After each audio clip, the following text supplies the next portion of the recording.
जैसा अभी आपने पूछा ना कि कोई बच्चा एग्रीकल्चर क्यों चूज करे। दो चीजें लेकर मैं आपको क्लियर करना चाहूंगा चीजें कि एक तो नॉलेज के बेसिस पे देखें हम, और दूसरा कैरियर के बेसिस पे। बच्चों को ज्यादा इंटरेस्ट थोड़ा कैरियर को रिलेटेड रिलेटेड ज्यादा है आजकल, तो मैं कैरियर की बात पहले करूंगा, फिर हम नॉलेज पर आएंगे।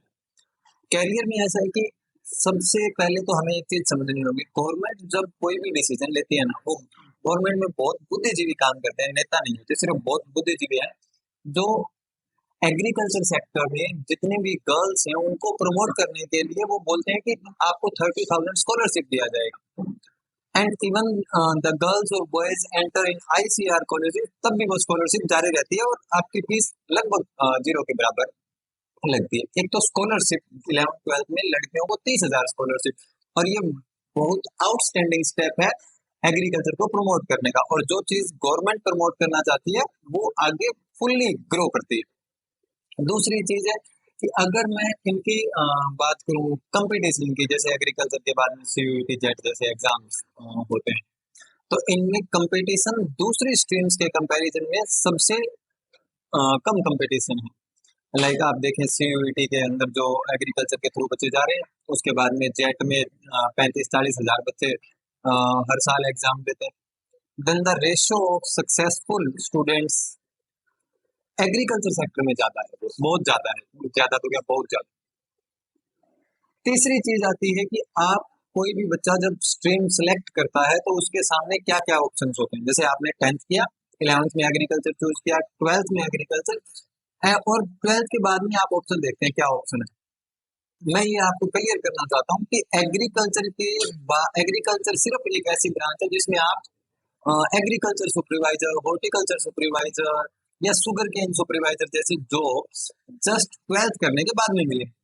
बाकी और सारी जॉब जितनी भी 12th करने के बाद में, चाहे वो राजस्थान गवर्नमेंट है, चाहे वो इंडिया की गवर्नमेंट है, अगर दे रही है तो उसमें भी आप इंक्लूडेड हैं।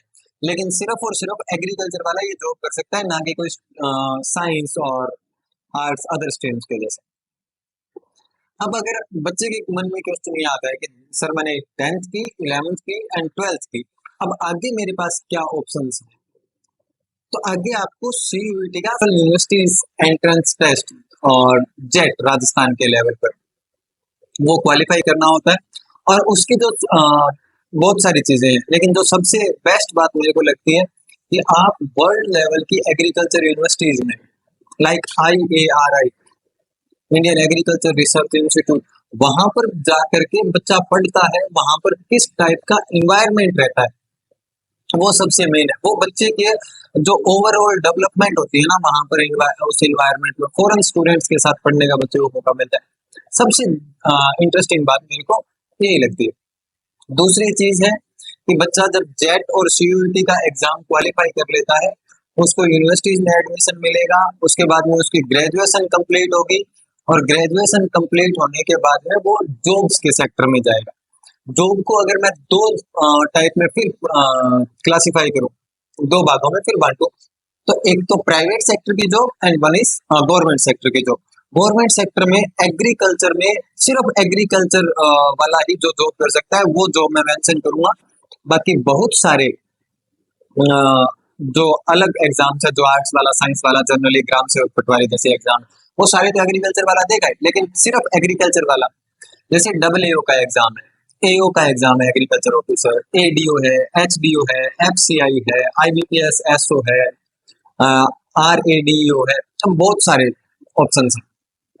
और दूसरी चीज ये है कि अगर बच्चा प्राइवेट सेक्टर के अंदर जा रहा है, तो मैं आज के दिन आपको ये बात लिख के दे सकता हूँ, प्राइवेट सेक्टर में अगर किसी भी स्ट्रीम को प्राइवेट सेक्टर में जॉब करने के लिए चुनना है तो maximum, I quote it, maximum job है एग्रीकल्चर सेक्टर में। प्राइवेट सेक्टर की अगर बात करें, अगर किसी दूसरी स्ट्रीम में जाओगे तो वहां पर ऐसे ऑप्शन नहीं मिलेंगे। ICAR खूब स्कॉलरशिप देता है बच्चे को, और ICAR के थ्रू बच्चा पूरा पढ़ सकता है।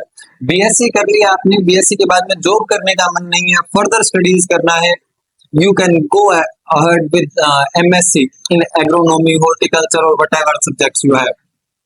तो वो MSc के दौरान वो रिसर्च सेक्टर में जाता है, फिर PhD करता है बच्चा।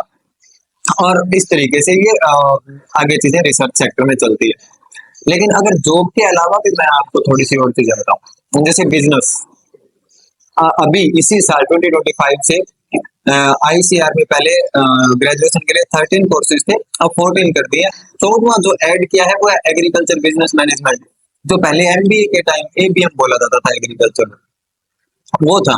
अभी वो बीएससी के अंदर भी ऐड कर दिया है, यानी कि आप एग्रीकल्चर के अंदर बिजनेस को सरकार प्रमोट करना चाहती है, और वहां से हमें ये पता लगाना है। और दूसरी चीज ये है कि नाबार्ड, आरआरबी जैसे बैंक है जो एग्रीकल्चर और रूरल डेवलपमेंट के लिए काम कर रहे हैं, वो खूब सब्सिडी और खूब लोन दे रहे हैं एग्रीकल्चर बिजनेसेस को प्रमोट करने के लिए। एक थोड़ी सी चीज ये भी है कि बच्चे जब एग्रीकल्चर को पढ़ना स्टार्ट करते हैं तो उसको एज ए सब्जेक्ट ले लेते हैं। मैं अक्सर एक बात क्लास में बोलता ही होता हूँ कि agriculture is not a subject, it's a responsibility to feed 8 billion people in the world. और एग्रीकल्चर एक अकेला ऐसा एक ही सब्जेक्ट मान ले, सब्जेक्ट नहीं है, it is a combination of subject. Geography है, हिस्ट्री है, आप फूड हिस्ट्री स्टार्ट करके देखिए ना कहाँ से कहाँ तक पहुंचे। ज्योग्राफी का सेक्टर है कि कौन सा स्टेट या कौन सा कंट्री किस चीज को ज्यादा ग्रो करेगा, वो ज्योग्राफी पे डिपेंड कर रहा है। तीसरी चीज है इकोनॉमिक्स, आपको यहाँ पे पढ़नी पड़ती है। बिजनेस एडमिनिस्ट्रेशन आपको यहाँ पर पढ़ना पड़ता है।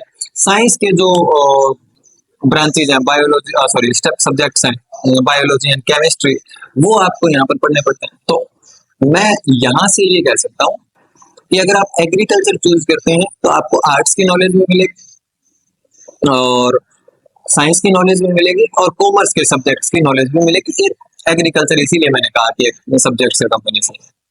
एक और बात मैं आपको बताता हूँ कि कुछ स्टूडेंट्स क्या सोचते हैं कि सर आजकल वो यूट्यूब वगैरह पर देख करके हुआ ज्यादा है कि यूपीएससी क्वालिफाई करेगी, 10th के बाद में बच्चा यूपीएससी के लिए जाना चाहता है। तो मैं आपको यहाँ पर एक सिंपल सी बात बताऊं कि जिस तरीके से साइंस के सब्जेक्ट्स या आर्ट्स के सब्जेक्ट ऑप्शनल सब्जेक्ट के रूप में मेंस एग्जाम में यूपीएससी में होते हैं, उसी प्रकार एग्रीकल्चर ऑप्शनल सब्जेक्ट के रूप में होता है।